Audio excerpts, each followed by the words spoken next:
Glória a Deus, boa noite, Pai do Senhor, vocês estão bem? Estamos numa mensagem que eu comecei semana passada, vamos dar sequência hoje em nome de Jesus, com a permissão do Pai, do Filho e do Deus Espírito Santo, lembrando que a fé vem pelo ouvir, ouvir pela palavra de Deus. O que você precisa não é de uma igreja superpoderosa, porque isso não existe. Não é de um pastor superpoderoso, porque isso também não existe. O que você precisa é dar ouvidos à voz de Deus. Amém, gente? A Bíblia diz: ao que me der ouvidos, habitarei seguramente e estará descansado do temor do mal. A Bíblia diz: se quiserdes e me ouvirdes, diz o Senhor, tereis o melhor dessa terra. Amém, gente? Então dê ouvidos à voz de Deus. Viva de toda palavra que sai da boca de Deus, porque Jesus disse: nem só de pão viverá o homem, mas de toda palavra que sai da boca de Deus. Então vamos viver de toda palavra que sai da boca de Deus, no nome do Senhor Jesus. Amém, gente?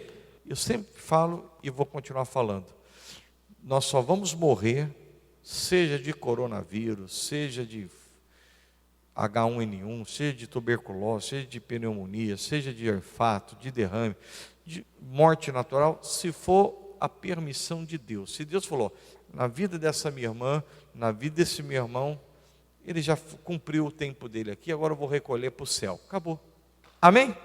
Fica preocupado com isso não, filho. A preocupação deixa a gente louco. Não liga para isso não. Claro, você não ficar passeando a ermo, não há necessidade, né? Agora, se você tem uma necessidade no shopping, no mercado, vai com a bênção do Pai, do Filho e do Espírito Santo. Porque eu creio que nenhum mal sucederá, praga alguma chegará à sua tenda. E se eu pegar o vírus? Você pode não sentir nada, pode sentir uma leve gripe, pode ser entubado, pode viver ou pode morrer. Mas tudo eu entendo, eu particularmente, debaixo do plano de Deus. Porque quem é soberano? O vírus é soberano? Ou Deus é soberano? Quem é soberano? Hein, doutor Flávio? O vírus é soberano? Não, meu Deus é soberano. Então, a nossa vida está na mão de quem? Aponta para o céu aí, ó. Na mão de Deus, filho. Agora você precisa estar com a vida na mão de Deus, né? Não adianta falar que sua vida está na mão de Deus, você não anda na palavra. Lucas 19, vamos para a palavra. Já enchi muito linguiça aqui. Lucas 19. Começamos semana passada, não foi? A entrada triunfal de Jesus em Jerusalém. Jesus está chegando o grande dia dele ser entregue na mão dos fariseus, dos religiosos da época, para ser crucificado, carregando sim os nossos pecados, nossas enfermidades, levando tudo na cruz do Calvário. E ele segue em direção daquilo que o Pai propôs para ele. Nós temos que seguir em direção daquilo que o Pai nos propõe. Não é verdade? Independentemente do que é. Não precisa ter medo. Jesus triunfou sobre a morte no final? Triunfou sobre a morte. Se nós seguirmos a direção de Deus, nós sempre iremos triunfar, até na morte. Amém, gente? E Jesus, ele fala para os discípulos irem numa aldeia vizinha, pegar um jumentinho que estava lá amarrado, que nunca ninguém havia montado nele. E ele pede que desamarrem e o leve para que ele monte e entre em Jerusalém. E se perguntar por que foi, o Senhor precisa dele, você vai falar. E eles foram lá na aldeia, pegaram o jumentinho, indagaram, o Senhor precisa dele. Eles deixaram ir, Jesus é colocado vestes em cima do jumentinho, Jesus monta naquele jumentinho, e quando ele se aproxima de Jerusalém, ele vê a cidade, ele começa a chorar. Amém, gente? Ele começa a chorar. Eu pergunto a você, Jesus está olhando para você agora, e está alegre com você? As suas atitudes é de um verdadeiro homem de Deus, uma verdadeira mulher de Deus? Conta para mim.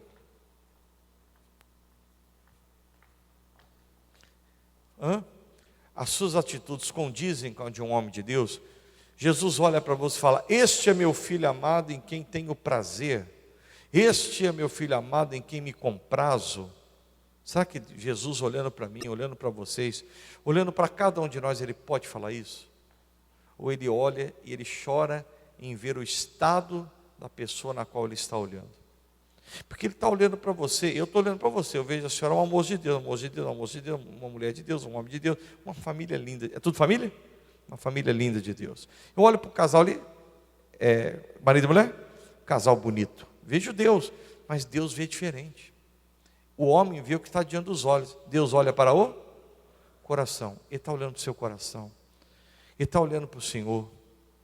Ele está olhando, bate aqui meu filho, isso, não precisa ter medo não. Ele está olhando para cada um de nós, agora. Está olhando para a senhora, está todo domingo aqui, mulher de Deus. Eu acho que é mulher de Deus, acho que é homem de Deus, mas Deus olha diferente. O olhar de Deus é como uma ressonância magnética. Pega tudo, fatia todo o seu corpo e vê tudo, a ressonância, não é assim? Eu não entendo muito de medicina, mas você entende, não é assim, filho? Deus vê tudo, Ele conhece os pensamentos, intenções do seu coração, e eu pergunto, Ele está olhando para nós agora, se alegrando ou chorando? Interrogação.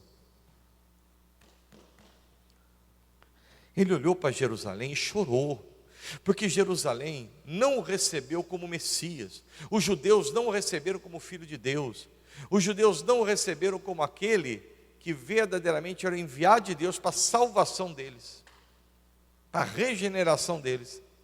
Não o recebeu desta maneira, e por isso ele chora sobre Jerusalém. Tem uma tradução que diz que ele chora por Jerusalém. Que tristeza. Está olhando para você agora, e ele falou para Jerusalém, porque chegarão dias que vocês serão entregues na mão dos inimigos. Tudo por quê? Porque não conheceram o tempo da sua visitação. Lembra disso semana passada? Quem lembra disso? Faz assim, ó. Quem não teve semana passada aqui por algum motivo, levante a mão. Então estou resumindo o que eu falei semana passada. Amém, gente? Então, Jesus falou, vocês não conheceram o tempo da visitação. Eu estive no meio de vós, estou no meio de vós, preguei, fiz milagres, mas vocês não me receberam como Messias, como enviado de Deus. E por isso ele chora pelo povo judeu. É duro quando Jesus olha para nós e não nos vê na palavra, e não nos vê no caminho, ele chora. E nós estamos perdendo o tempo da visitação. E eu lembro que semana passada eu citei, hoje eu vou citar 2 exemplos novos. Mas semana passada eu citei 2 exemplos aqui, a senhora lembra disso? Um dos exemplos foi quem? Caim. Puxa, 2 irmãos, filho de Adão e Eva. O Abelzinho, apresenta uma oferta perante o Senhor, o melhor do seu rebanho, o primogênito. E o Caim vai lá, apresenta, ele era lavrador, o melhor da terra, que ele achou que era o melhor. Só que Deus atentou para a oferta do Abel e não para a oferta do Caim. E rapaz do céu, e não é que o Caim ficou irado? Eu não sei se na sua vida alguma coisa tem dado errado, mas não fique irado não. Porque se deu errado, você tem que melhorar, só isso. Vamos melhorar, amém? Vamos melhorar o que está dando errado, e vai passar a dar certo. E o Caim ficou irado, pessoal, porque Deus atentou para a oferta do Abel e não para a dele, do Caim. E ele irado, e Deus é misericordioso esse Deus, né? Ele visita Caim e diz, por que tiraste? Não haverá aceitação para ti? Claro que haverá. Em outras palavras, faz uma oferta melhor, da próxima vez eu vou aceitar a tua oferta e o que você fez. Acabou. Ele continuou irado. Ele não entendeu que aquela palavra Deus estava visitando ele para ele acalmar o coração. E tem gente que é assim, pessoal. Não está dando certo uma coisa, você conhece gente assim? Não está dando certo uma coisa, fica nervoso, fica irado, chuta o balde, sai da igreja, pá, calma meu irmão. Deus está visitando você, ele diz, irai-vos, mas não pequeis. Você pode até ficar nervoso, porque a situação deixa nervoso, mas não peque. O Caim vai e peca. Vacila. Encontra o irmão no campo, e o que ele faz com o irmão? Ele mata o próprio irmão. Que coisa, né, filho? O Caim matou Abel. Triste. Mas Deus, pela misericórdia, visita o Caim. Onde está Abel, teu irmão? O Caim, em vez de abrir o coração, Deus estava visitando ele. Você acha que Deus não sabia que ele tinha matado o irmão? Claro que sabia, mas Deus queria que ele confessasse, que ele abrisse o coração, que ele se aproximasse de Deus. E ele disse: não sei, sou eu o guardador do meu irmão? Isso tudo que eu estou falando está em Gênesis 4, versículo 4 em diante. Amém? Sou eu o guardador do meu irmão? Olha como é que ele fala com Deus. Deus queria que ele falasse: meu Senhor, o Senhor é conhecedor de tudo. Eu fiz uma loucura, eu estava irado, eu me voltei contra Abel e matei ele. A inveja tomou conta do meu coração, a loucura tomou conta, e eu fiz isso, Senhor. A misericórdia para mim certamente haveria. Mas ele não aproveitou o tempo da visitação. Perdeu. O Senhor olha para ele e fala: maldito és tu, agora maldito és tu nesta terra. Vagabundo e errante serás. Teve o tempo da visitação e não aproveitou. Como nós, Deus nos visita, fala com a gente, Ele fala com a gente que nós precisamos servir melhor, fala para a gente que precisa orar mais, fala para a gente que se botar uma trava na boca, uma guarda, e nós não aproveitamos o tempo da visitação, continuamos da mesma maneira, ignorantes da mesma maneira, dando coice na sombra, é ou não é, pessoal? E perdemos o tempo da nossa visitação. Deus fala para você: calma, esquece isso, me sirva, deixa para lá isso, deixa para lá isso. E a pessoa fica ligando para pouca besteira, fica dando atenção para que não deve. Esquece isso, perdoa aquele que te ofendeu, faz a sua parte. A pessoa não quer nem saber, não ouve a Deus, perde o tempo da visitação. Eu vou completar 1 ano aqui, acho que é na quarta-feira, que eu desci no aeroporto. O senhor falou que o senhor estava no aeroporto. O senhor estava lá? Quando eu vim? O senhor estava lá, né? Eu não lembro do senhor, acredita? Eu não lembro de quase ninguém que estava lá. Eu lembro do Valério, que ele tomou a frente de tudo. O resto, como era tudo novidade, eu olhei, fiz assim para todo mundo, né? Mas vai fazer 1 ano que eu estou aqui. Faz 1 ano que eu estou falando da importância da oração. Não responda para mim, responda para você mesmo. Quantas horas você ora por dia? Lê a Bíblia por dia. Tem gente que está perdendo o tempo da visitação. Mas rapaz, 1 ano a sua vida podia ter mudado da água para o vinho. Mas daí não segue a orientação, quer seguir o seu próprio pensamento. E a Bíblia nos manda orar sem cessar, nos manda conheçamos e prossigamos em conhecer o Senhor, ou seja, adquirir conhecimento. E você continua preguiçoso, não lê a Bíblia, não se consagra. Me perdoe, eu estou pregando assim, não estou acusando você, porque eu não conheço a tua vida. Estou pregando em tese, né? Em tese pode ser alguém aqui, pode ser que não tenha ninguém, pode ser que tenha todo mundo. Ou pode ser que tenha alguns, não é verdade? E quantas palavras você ouviu sobre santificação, não só de mim, dos pastores anteriores que passaram aqui, grandes homens de Deus, diga-se de passagem, mas quem sabe você não aproveitou o tempo da visitação. Perdeu o tempo. Puxa, eu não estou cumprindo a palavra, não estou obedecendo. Assim foi Caim.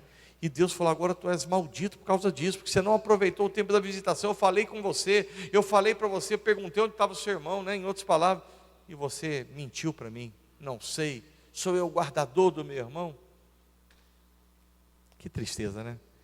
Maldição sem causa não se cumpre, filhão, não se cumpre, minha filha. Deus quer mudar a sua vida. Ele tem visitado você, tem me visitado. Essa palavra, puxa, eu vibrei quando Deus falou comigo semana passada, porque eu falei: meu Deus, eu preciso fazer mais pela tua obra. Eu preciso acordar, preciso despertar, preciso orar mais, preciso buscar mais. O Senhor já me visitou falando isso, eu preciso fazer mais, perdoa. Puxa, é tão gostoso quando Deus fala com a gente. Sabe que não fala com você nada? Comigo falou, particularmente. E por que não, meu irmão, viver o tempo da visitação? E eu acredito que esse é o tempo que Deus está nos visitando, e nós estamos perdendo, porque entra por aqui, sai por aqui. Quem vai perder somos nós mesmos. Falei de Manassés, e hoje eu quero falar de 2º livro dos Reis, capítulo 5. Abre aí, por favor. Semana passada eu falei do Caim e falei do Manassés. 2º livro dos Reis, capítulo de número 5. Amém? Quem achou, diga amém. Então vamos lá. Aí tem uma história muito conhecida, uma narrativa que você já viu dezenas de vezes, já ouviu, já leu, já viu pastores pregando. Aí nós temos a narrativa de Naamã.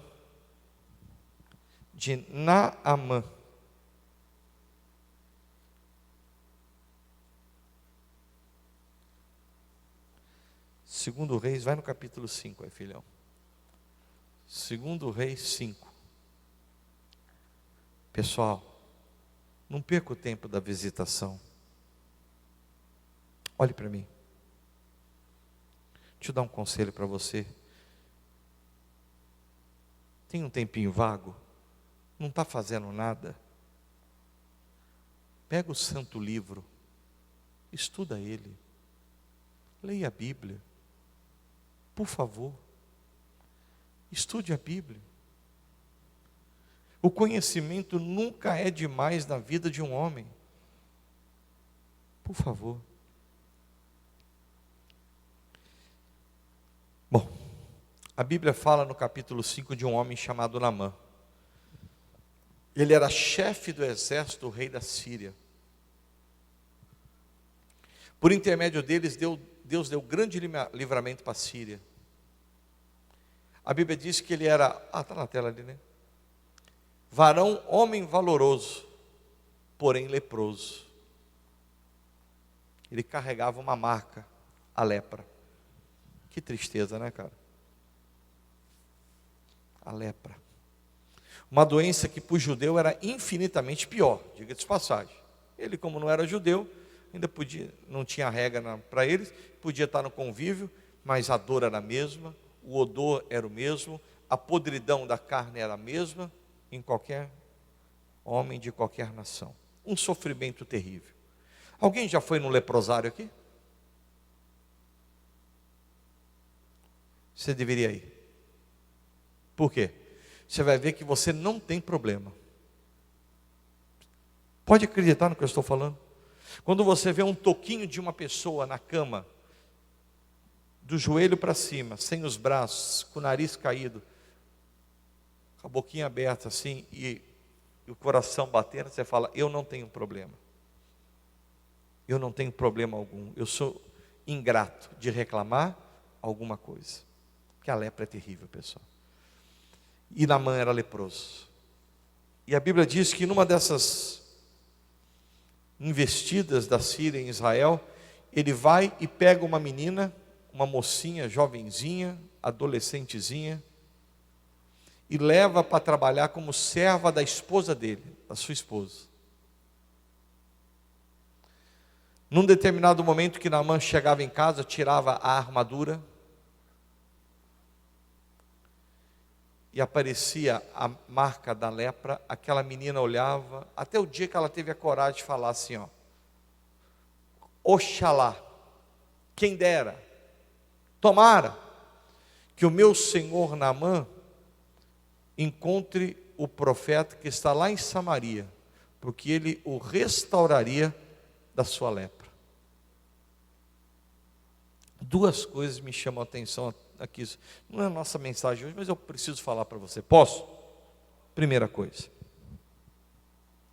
aquele homem era um general 5 estrelas, o maior general da época, mas ele tinha um porém na vida dele, ele era o quê? Leproso. 5 estrelas, generalzão. Depois do rei da Síria, ele era o cara mais importante da Síria, a nação belicamente falando poderosíssima. Mas quando ele tirava aquela armadura,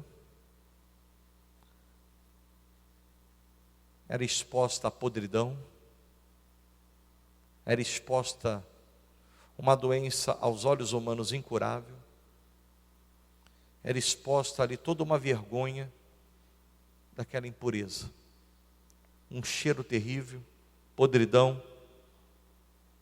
Eu imagino fazer aqui uma interpretação, para a gente viajar um pouquinho, o dedinho dos pés dele, os dedinhos começar a cair na ponta da mão, o nariz com aquela manchona vermelha, a orelha. Eu não sei, a Bíblia não relata o estado da lepra dele, né? Mas eu posso fazer uma interpretação, não posso? a gente viajar um pouquinho assim no pensamento. O estado dele era terrível.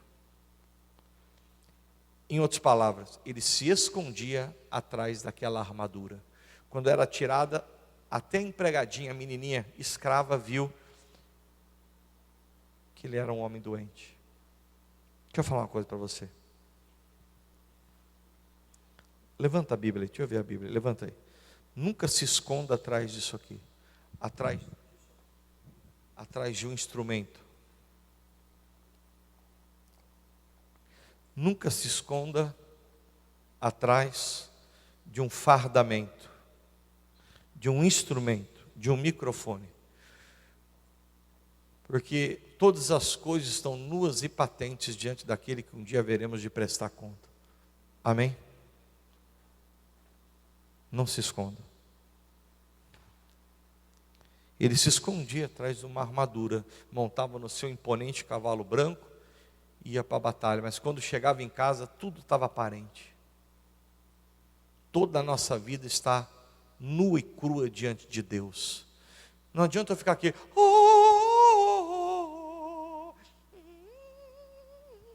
dar uma de espiritual e por trás, Deus conhece tudo. Ai, meu Deus do céu. Nós precisamos ficar ligados com isso, pessoal. Nós estamos enganando a nós mesmos se assim agirmos. Entende? Nós estamos enganando a nós mesmos. A nós mesmos. Pois bem, outra coisa que me chama a atenção aqui, já vou entrar no texto, mas deixa eu falar um pouquinho com vocês. Aquela menina foi tirada de Israel, do seio da família, e foi levada para ser escrava de uma nação pagã, de uma nação idólatra, de uma nação que adorava outros deuses. Em troca da comida e da bebida, ela tinha que ser escrava da mulher de Naamã. E aquela menina, apesar de perder a sua adolescência, apesar de sair do convívio dos pais, da sua terra, dos amiguinhos que ela tinha, para ser escrava, ela conseguiu ainda fazer o bem para aquele homem. Porque ela é a prepulsora do milagre. Tem gente que fica com desculpa aí para não fazer o bem. Não tem desculpa. Por maior que seja sofrimento, por maior que seja dor, por maior que seja traição, por maior que seja os problemas, não tem desculpa para deixar de fazer o bem. Estava lá como escrava, e ela disse, oxalá, quem dera, tomara, que olha lá, que o meu Senhor estivesse diante do profeta que está em Samaria. Chamou Naamã de meu Senhor, ele o restauraria da sua lepra. Olha que menina, hein? Usada por Deus. Só não é usado quem não quer. Tem gente que gosta de dar desculpa para não ser usado por Deus. Na oferta, nos dízimos. A igreja, se tem uma coisa que eu não gosto de fazer, é ficar lamentando de dinheiro. Eu odeio isso. Acho que já deu para perceber, né, Flávio? Você viu aqui chorando por causa de dinheiro? Nossa, Deus, mas essas últimas 2 semanas foram catastróficas. Foram catastróficas. E quantos estão usando desculpa para não fazer o bem, que é dizimar e ofertar? Quantos? Cadê o povo barulhento que enchia, não digo, né? Que vinha na igreja em fevereiro, que tinha 1.600 pessoas aqui. Quantas pessoas passaram hoje? Soma aí. 400? 1/4 do povo que passava, passou hoje. Cadê o povo que amava Jesus? Está com medinho ainda? Será que é o medinho ainda de vir na igreja? Mas o dízimo também tem medo de vir na igreja? A Sofia tem medo de vir na igreja ou é só você? Pergunto para eles que não estão vindo. Essas 1.200 pessoas que sumiram da igreja. E a igreja continua com os meus compromissos. Mas eu não vou chorar aqui não. Eu só estou querendo dizer que não tem desculpa para não fazer o bem. E tem muita gente com desculpa para não fazer o bem. Não essa menina. O Naamã, a esperança para o Naamã. Ela disse que alguém em Samaria que o restauraria da sua lepra. Tem esperança para você em nome de Jesus, irmão. Tem esperança para Deus mudar a sua vida, irmã, meu irmão, diga amém. Há esperança para nós. O Naamã comenta com o rei da Síria faz uma carta, manda para o rei de Israel. O rei de Israel rasga as vestes, quando sou eu Deus para curar. O Eliseu fica sabendo, falou, deixe-o vir a mim. Opa! O que eu aprendo aqui? Homem de Deus assume responsabilidade. Amém? Mulher que é de Deus, assume responsabilidade. Deixe-o vir a mim. Manda ele vir falar comigo. Fica nervosinho não, rei. O rei de Israel. Deixa ele vir falar comigo. Assuma a responsabilidade na sua casa. Você é um obreiro da casa de Deus, assuma a responsabilidade de nos ajudar em oração. Você é um membro dessa igreja, ajude-nos, assuma a responsabilidade em nos ajudar na oração. Pastor sozinho não faz igreja, cara. Um coloca 1.000 para correr, 2 colocam 10 mil. Assuma a responsabilidade, pelo amor de Deus. Porque muitas vezes, parece que não, mas para o pastor é sufocante. Tem hora que a água está subindo, cara. E quando você se vê meio sozinho, se tem aquele que joga a boia para você, você agarra a boia, mas você vê meio sozinho, você se desespera. Mas é verdade, cara. Assuma a responsabilidade. Você é um obreiro da casa de Deus? Assuma. Só se não foi Deus que te levantou, aí eu não tenho nada a ver com isso. Viu, Flávio? Se Deus levantou o Senhor, assuma a responsabilidade. Agora, se não foi Deus, é difícil o cara assumir a responsabilidade. Tem que assumir. Deixa vir falar comigo aqui. E o Naamã foi. Ele e a comitiva dele. O maior general da época vai bater na porta da casa de quem? Do profeta Eliseu. Versículo 10. Acompanha comigo aí. Então Eliseu, o Naamã bate na porta do Eliseu. Então Eliseu lhe mandou um mensageiro dizendo: vai e lava-te 7 vezes no Jordão, e a tua carne te tornarás e ficarás purificado. Dá um glória a Deus aí. Veio a palavra, a visitação de Deus na vida de Naamã. Aleluia! Está resolvido o problema. É o que nós precisamos. Que Deus nos visite com a palavra. E Ele fala conosco, tem falado com você, alguma coisa Ele já falou com você. Põe em prática, criatura, faz o que Deus está mandando, pelo amor de Deus. Quando Deus fala, Ele está lhe visitando para lhe trazer paz. Lembra quando Jesus olhou para Jerusalém e lá do monte, lá do alto Ele chorava, porque eles perderam o tempo da visitação, e falou: por isso a paz lhes é oculta agora, está oculta aos teus olhos a paz que lhe pertence, mas está oculta aos seus olhos. Olha que coisa. E Deus visita Naamã. O Eliseu, quando ouve que é o Naamã, vai lá dar o recado para ele lá. Falou para o Geazi. É Geazi que fala, né, doutor? O senhor que é um homem bom de língua portuguesa ou Geazi? Eu acho que é Geazi. Mas também não muda nada. Vamos lá. Mandou o Geazi, um molequinho, auxiliar dele. Meu Senhor manda te dizer que você tem que se lavar 7 vezes no Rio Jordão e a tua carne vai ficar purificada, tá bom? Tchau. Deu o recado de Deus, meu irmão. Quantos recados de Deus nós já recebemos na vida e perdemos o tempo da visitação. Versículo 11.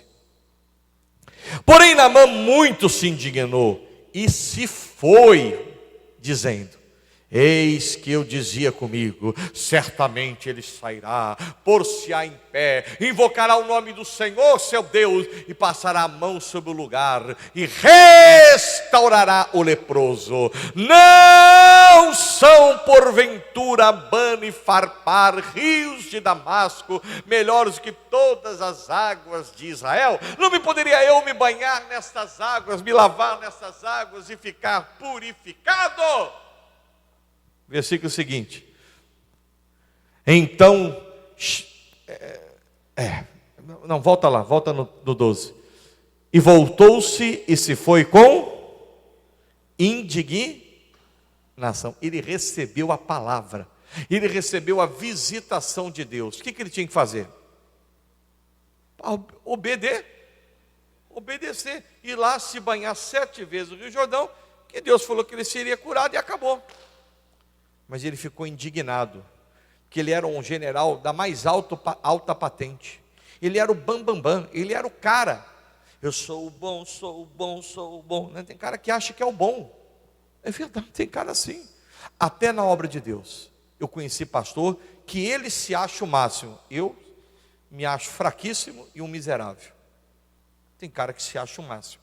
Eu sou o mais miserável de todos os homens. Se Paulo falou isso, eu vou falar diferente do maior apóstolo da história, pós-Cristo.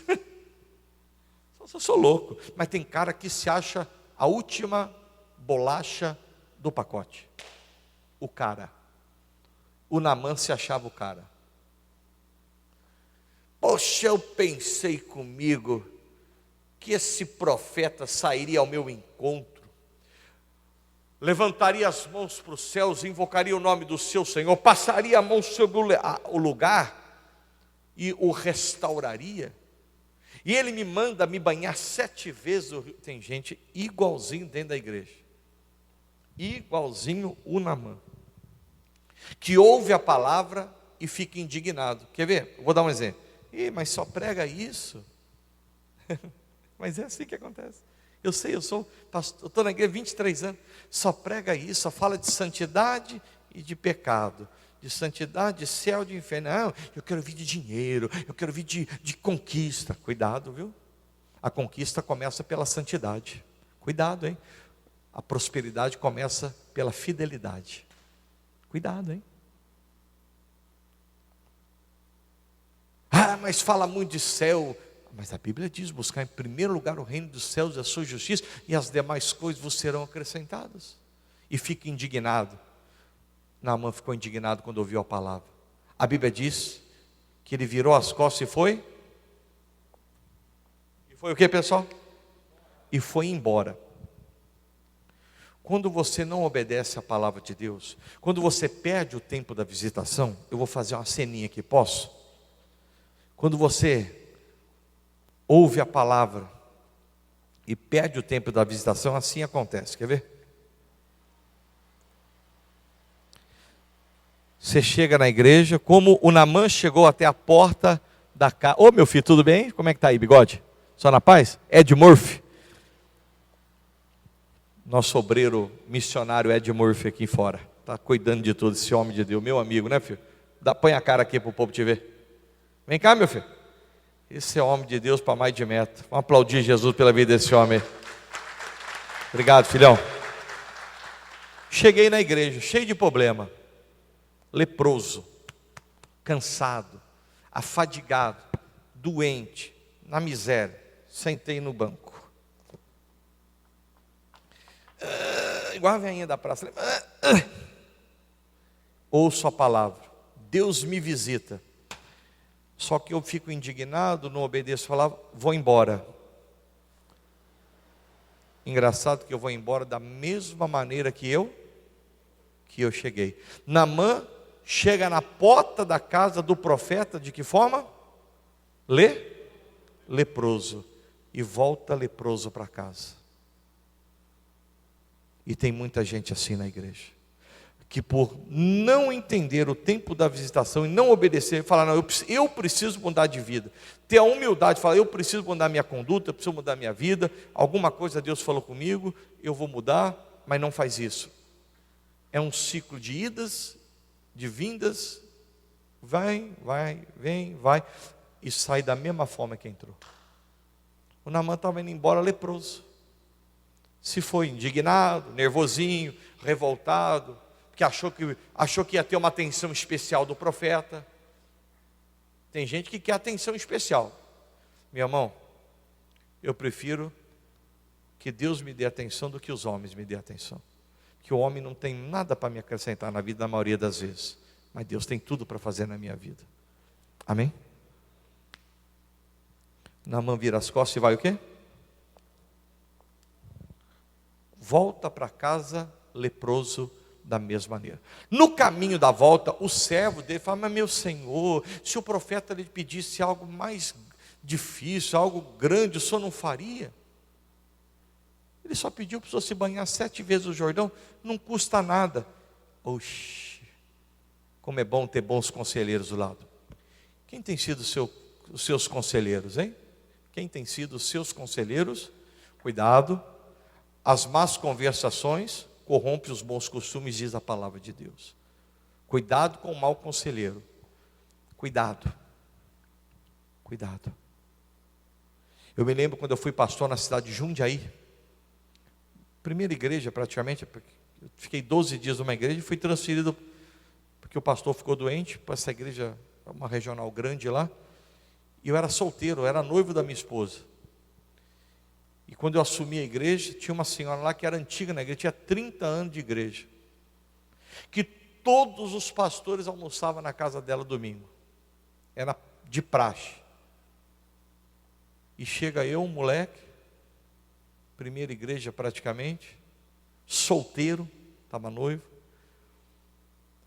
E já logo de cara, eu tiro um cu de quinta-feira, que era o cu da comilança, que palavra não tinha nada, tinha só salgadinho e festa. Eu falei, não, a igreja não é bar. A igreja é lugar de cultuar. Então, corta. Tirei essa senhora que era praticamente a dona da igreja, ela que fazia os cu de quarta-feira, falei, não, agora sou eu, tirei dela, que eu sou o pastor, porque o pastor que estava lá, ele morreu. Mas antes de ele morrer, ele estava muito desanimado. Só fazia 2, 3 cultos por mês. Abandonou sem a igreja. Estava meio triste ele, coitado. Meio adoentado também, não estava no ritmo. E essa senhora obreira assumiu a frente da igreja. E eu chego todo jovenzinho, todo loucão, né? Agora é comigo, tal.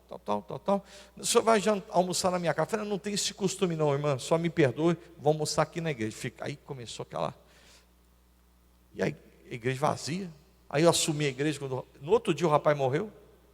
Eu fui lá para quebrar um galho. No outro dia ele morreu. Eu acabei assumindo a igreja. E a igreja começou a crescer. Na mão do moleque que eles chamavam lá. Que nos bastidores ficava aquele...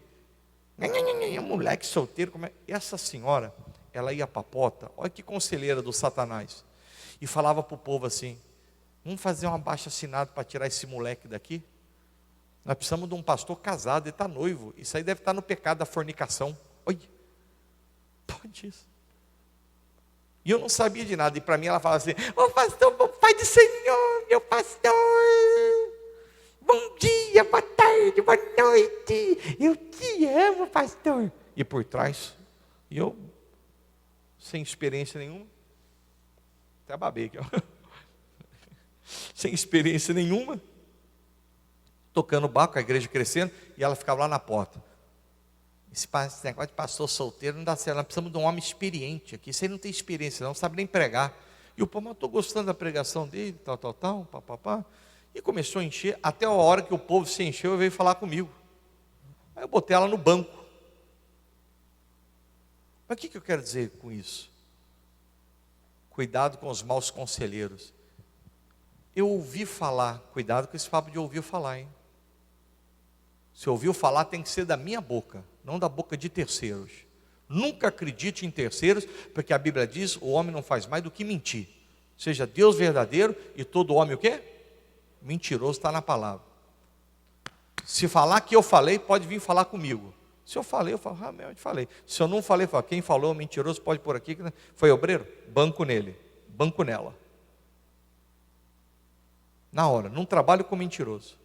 Bom, mas o que eu quis dizer sobre isso? Cuidado com os maus conselheiros. O Naamã tinha bons conselheiros. Quem tem sido seus conselheiros mesmo? E você acredita que aquela senhorinha tirou muita gente da igreja? No começo? Depois o povo voltou tudo e veio falar comigo. Acreditaram numa falácia de uma endemoniada. E você pensa que é diferente nos dias de hoje? Está cheio de falácia pelas igrejas no modo geral.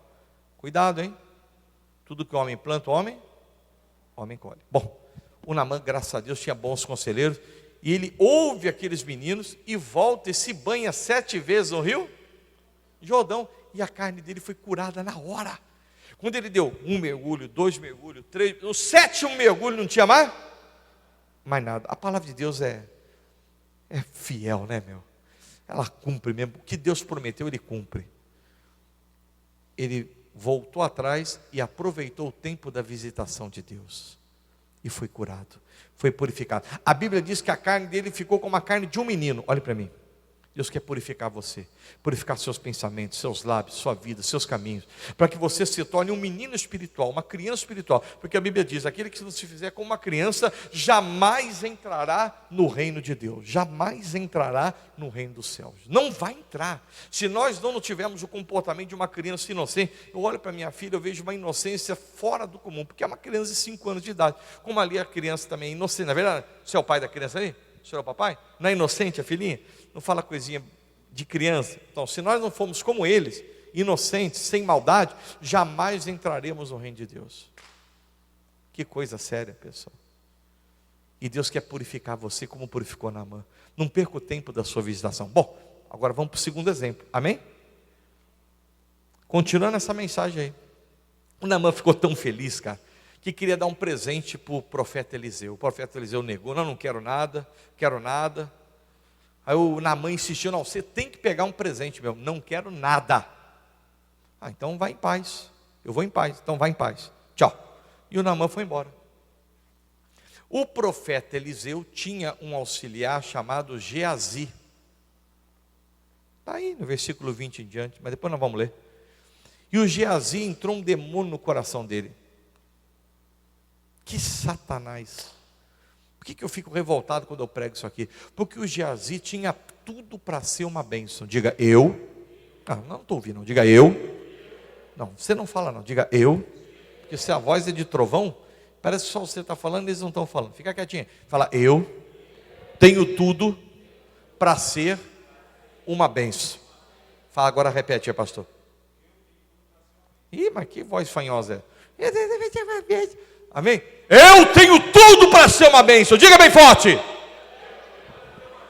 Você tem tudo, meu irmão. Tudo, está tudo preparado para você ser uma bênção. Tudo. Esse menino tinha tudo para ser uma bênção. Vamos pensar. O Eliseu, antes de ser profeta, ele era auxiliar de quem? De Elias. Grande profeta Elias. Elias foi arrebatado. Não viu a morte, uma carruagem de fogo. E a Bíblia diz que desceu porção dobrada sobre Eliseu. Não foi?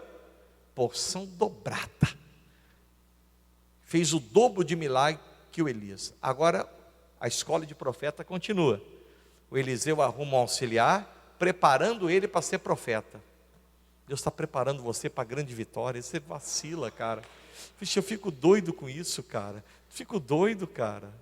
Fala que não vai dar, que não vai conseguir, que eu sou muito doente, que eu sou feio, sou negro, sou branco, sou pobre, sou gordo, sou magro. Você é imagem e semelhança de Deus, independente de ser gordo, magro, branco ou negro, isso não importa, amém? Você é imagem e semelhança de Cristo. E tem gente que fica, não vai dar, não vai conseguir, não vai dar, não vai conseguir, não vai dar, não vai conseguir, não vai dar, não vai conseguir, não vai dar, não vai conseguir, não vai dar, não vai conseguir. Esse menino tinha tudo para ser uma bênção. Imagine, se viesse naquela mesma pegada. Elias, Eliseu o dobro e Geazi o dobro de Eliseu, 4 vezes mais que Elias. Nossa, Deus do céu, que unção que teria esse menino. Quantos milagres seriam creditados através do ministério desse menino? Quantos milagres, levanta a mão para você, deixa eu ver sua mão, deixa eu ver essa mãozona bonita aí. Quantos milagres Deus quer acreditar através da sua mão? Puxa, para pensar, meu irmão. O que Deus pode fazer com você a partir de hoje, se você não perder o tempo da visitação de Deus. Para, Ana, para pensar. Como que tu vai ser usada com os velhinhos? Para, pensa. Você que é obreiro, você que é membro, já imaginou você botando a mão sobre o doente lá na sua terra, lá no seu bairro, e você curando o cancerígeno?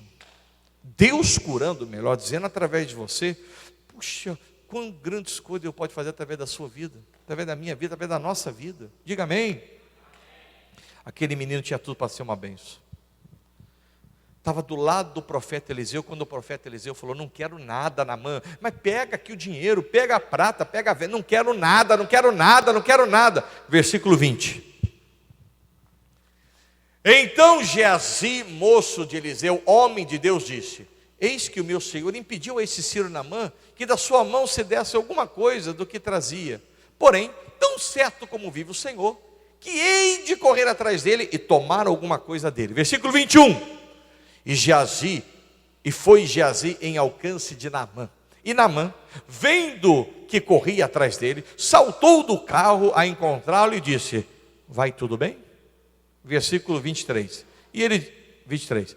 E disse Naamã, não, 22, né? E disse: tudo vai bem.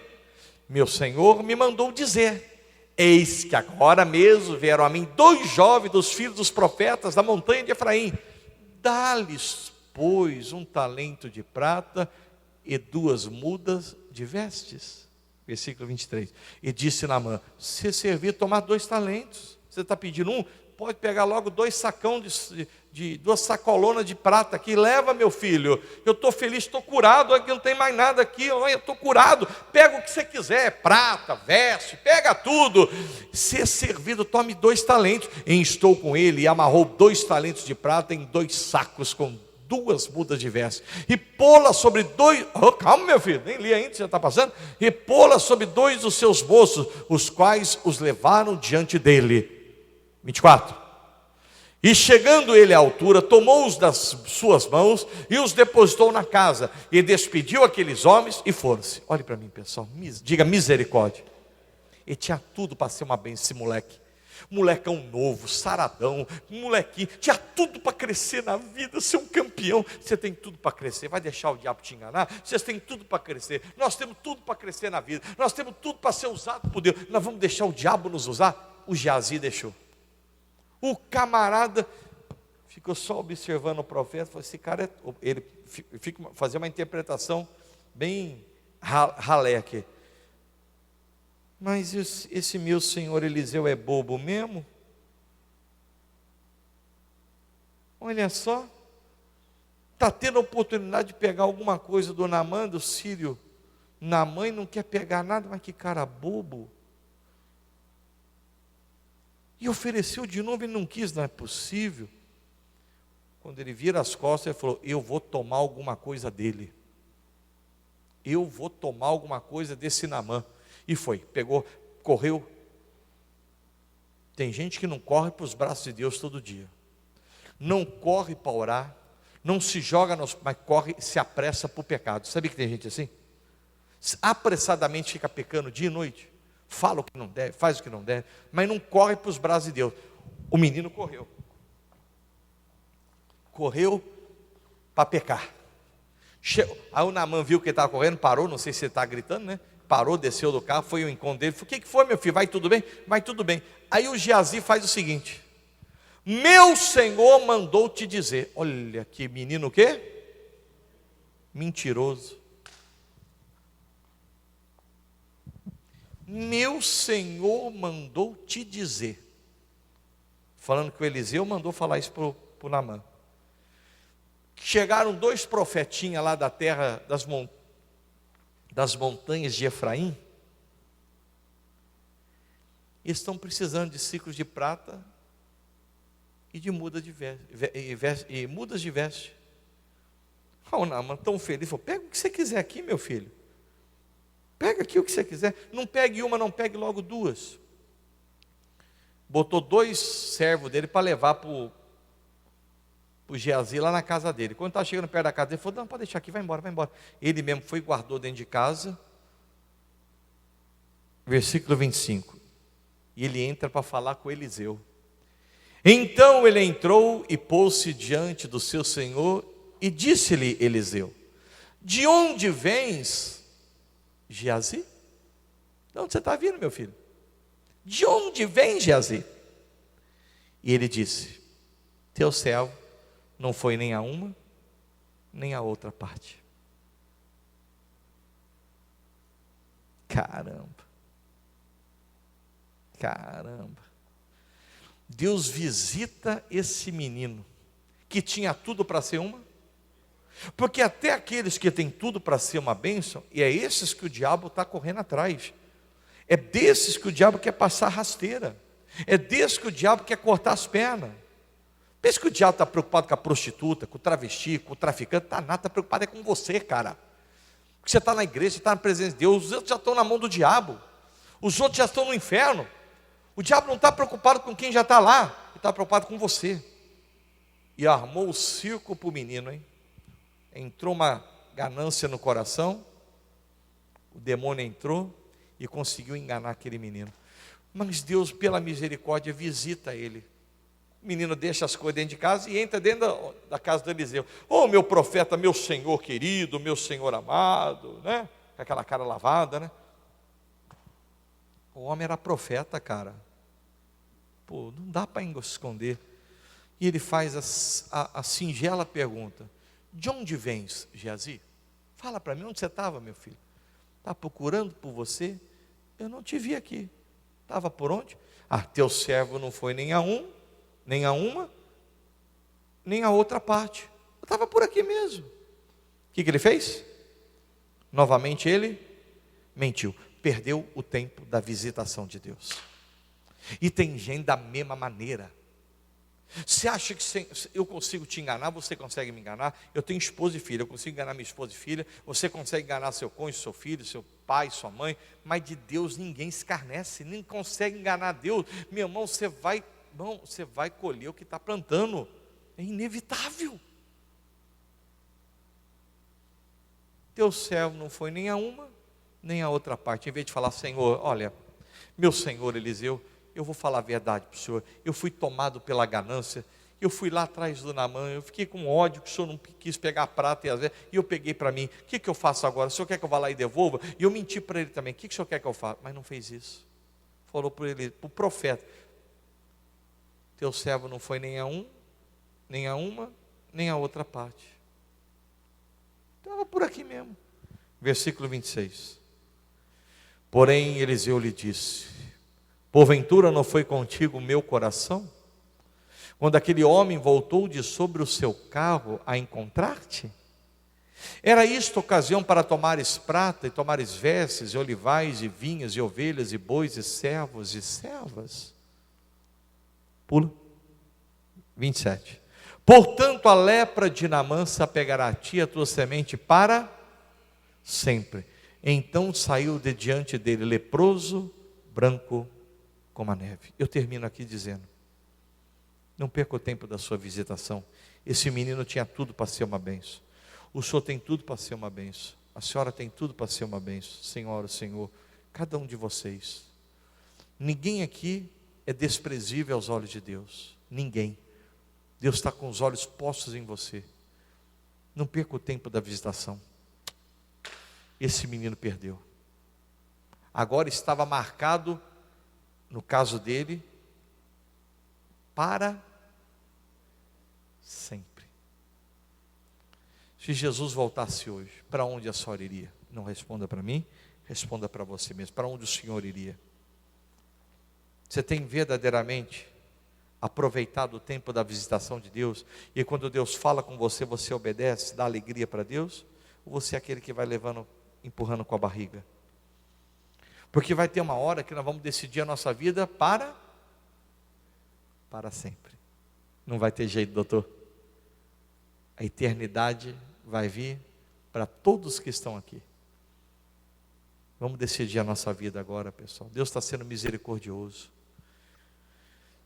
Se você morresse hoje, para onde você iria? Você não pode ter um pingo de dúvida. Eu tenho que ir para o céu, para os braços do Altíssimo. Esse menino, a lepra se apegou nele, a vergonha, a humilhação. E o inferno vai ser lugar de vergonha e humilhação, porque a pessoa vai estar no inferno e vai se lembrar: o que eu fiz? Eu não aproveitei o tempo da minha visitação.